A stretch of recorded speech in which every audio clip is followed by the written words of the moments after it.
The Moon, Earth's galactic ally and only natural satellite, orbits the Earth approximately every 27 days.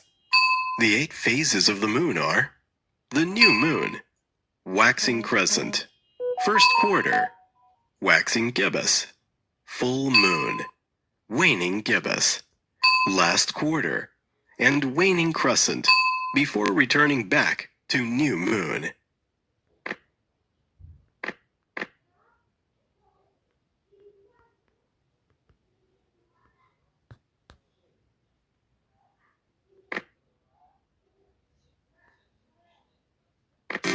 The first person to set foot on the moon was Neil Armstrong from the highly innovative state of Ohio.